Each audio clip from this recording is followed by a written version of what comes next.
You are staring at the screen again, not because you want to, but because you forgot how to stop. Your thumb moves before your mind does. Scroll, refresh, scroll. You were going to do something important. You are sure of it, but now you cannot remember what it was. And somewhere beneath the noise, a quiet voice whispers the truth you have been avoiding. This is not rest. This is not connection. This is a cage made of light. You tell yourself you are just tired, that you will start tomorrow, that you deserve a break after everything you have been through. But the breaks never end, and the tiredness never lifts. You wake up exhausted. You scroll through the morning. You tell yourself you are catching up. But on what? On whose life? On whose curated perfection? You absorb their highlights. You compare them to your behind the scenes, and you wonder why you feel so hollow. You have read the articles. You know about dopamine. You know about the algorithms designed by armies of engineers whose only job is to keep you watching, to keep you clicking, to keep you trapped in an endless loop of micro-rewards that lead nowhere. You know all of this, and yet here you are. 3 hours have vanished. You cannot account for them. You cannot point to anything you learned, anything you built, anything you became. The notifications never stop. Someone liked your post. Someone commented. Someone is going live. Breaking news. Limited time offer. Do not miss out. Your nervous system has forgotten what silence sounds like. Your mind has forgotten what stillness feels like. You are overstimulated and underwhelmed at the same time, running on empty but unable to stop running. They call this connected, but you have never felt more alone. They call this informed, but you have never felt more confused. They call this entertainment, but when was the last time you felt truly entertained?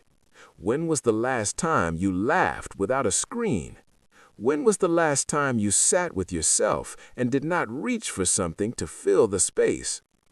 You are not lazy. Let that sink in. You are not broken. You are not weak. You are a human being who was handed a device more addictive than anything your ancestors could have imagined. And you were handed it without instructions, without warnings, without boundaries. You were told it was progress. You were told it was freedom. But freedom does not feel like this. Freedom does not leave you drained at midnight, staring at a ceiling, wondering where your life went. The problem is not you. The problem is the noise, the relentless, ruthless, engineered noise. It has colonized your attention. It has hijacked your reward system. It has turned your own mind into a battleground where you are constantly losing. And the cruelest part? It has convinced you that you cannot live without it, that boredom is dangerous, that silence is unbearable, that you need the next video, the next post, the next distraction just to feel normal. But here is what they do not tell you. The discomfort you feel when you put down your phone, that restlessness, that itch, that is not boredom, that is withdrawal. Your brain has been rewired to need constant stimulation, and when you take it away, even for a moment, your system panics. Not because something is wrong, but because something is finally right. Because for the first time, you are facing yourself, and that is terrifying. But the ancient masters knew something we forgot. Long before screens, long before algorithms, long before this digital fever dream we call modern life, they understood that the path to power runs through stillness, that clarity comes not from adding more, but from stripping everything away. They called it Wu Wei, the art of effortless action. Not laziness, not passivity, but alignment so deep that you stop fighting the current and become it. You do not need another productivity app. You do not need another morning routine video. You do not need another guru telling you to wake up at 4 in the morning and grind until you break. What you need is silence. What you need is space. What you need is 7 days without the noise. This is not a detox. This is not a trend. This is a return. A return to who you were before they got to you. Before your attention was bought and sold. Before your focus was shattered into 1,000 fragments. Before you forgot what it felt like to sit with your own thoughts and not be afraid. The protocol is simple, but you will hate it. Not because it is hard, but because it will expose how deep the addiction runs. 7 days. No scrolling, no streaming, no mindless consumption of digital content. You can use your phone for calls, for navigation, for genuine necessity. But every time you reach for it out of habit, you stop. You breathe. You ask yourself what you are truly looking for, and you sit with the answer. The intensity may surprise you. You may not understand why a tiny screen holds such power over you. This is merely the manifestation of your own fragmented focus. It will seem as if the world is collapsing in on you, but it is merely your own internal world finally having space to expand. This is the opportunity to rebuild your foundation on a solid ground.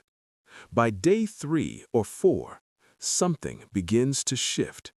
The fog starts to lift. Your thoughts slow down. You notice things you have not noticed in years. The texture of the air, the weight of your own breathing, the way time expands when you stop trying to kill it. The Japanese call this Mushin, no mind, a state where thought does not disappear, but where it stops tyrannizing you, where you are no longer a slave to every impulse, every craving, every notification demanding your attention. You become the observer, not the reaction. By day 5, you may start to feel bored, deeply, profoundly bored. And this is good, because boredom is not the enemy. Boredom is the doorway. On the other side of boredom is creativity. On the other side of boredom is clarity. On the other side of boredom is the person you buried under layers of distraction. The ancient Taoists spoke of returning to the uncarved block, the state of pure potential before society shapes you, before the world tells you who to be, before you internalize 1,000 voices that are not your own. 7 days without screens is not about deprivation. It is about remembering what you care about, remembering what matters, remembering that you existed before all of this, and you can exist beyond it. This is Kaizen, not the corporate buzzword, the original principle. Continuous improvement through small, deliberate steps. You are not trying to become someone new in 7 days. You are trying to peel back the layers, to uncover what was always there, the stillness beneath the chaos, the purpose beneath the distraction, the self beneath the noise. And yes, you will fail. At some point during these 7 days, you will slip. You will reach for the phone without thinking. You will find yourself 3 videos deep before you realized what happened. This is not defeat. This is data. It shows you how automatic the behavior has become. It shows you how much of your life is running on autopilot, and it gives you the chance to choose differently. The practice is called ganbaru, to persevere with dignity, to continue with honor even when the path is difficult. Not because you are being punished, but because you respect yourself enough to try. Because you believe, somewhere deep beneath the exhaustion, that you are capable of more than this. Discipline is not a cage. Discipline is the key that opens the cage. When you control your attention, you control your reality. When you master your impulses, you master your time. When you choose stillness over stimulation, you choose yourself over the algorithm. There will be moments during these 7 days when you feel empty, when the silence feels too loud, when you question why you are doing this at all. Sit with it. Do not run, because that emptiness is not a void. It is a clearing, a space where something new can finally grow. The Zen masters called it sitting with your demons, not fighting them, not hiding from them, just sitting, observing, letting them pass like clouds through an open sky. You are not your cravings. You are not your distractions. You are the awareness that witnesses them. And the more you practice witnessing, the less power they hold. By day 7, you will not be transformed. You will not be enlightened. You will not have all the answers. But something will be different. Something subtle. Something quiet. A small flame in the darkness. A sense that maybe, just maybe, you are not as lost as you thought. And then the question comes, the real question.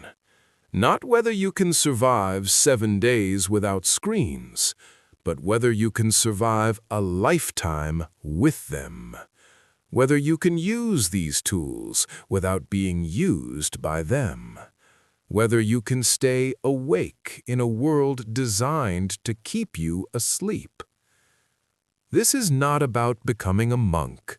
This is not about rejecting technology. This is about reclaiming sovereignty over your own mind.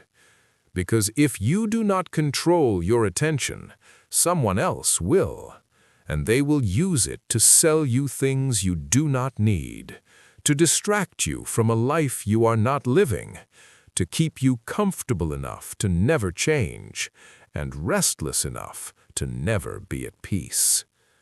So, here is the choice. Not later, now. 7 days, no screens, no escape, just you and the silence you have been avoiding. You already know what happens if you say no. More of the same. Another year vanishing into the scroll. Another version of yourself left unlived.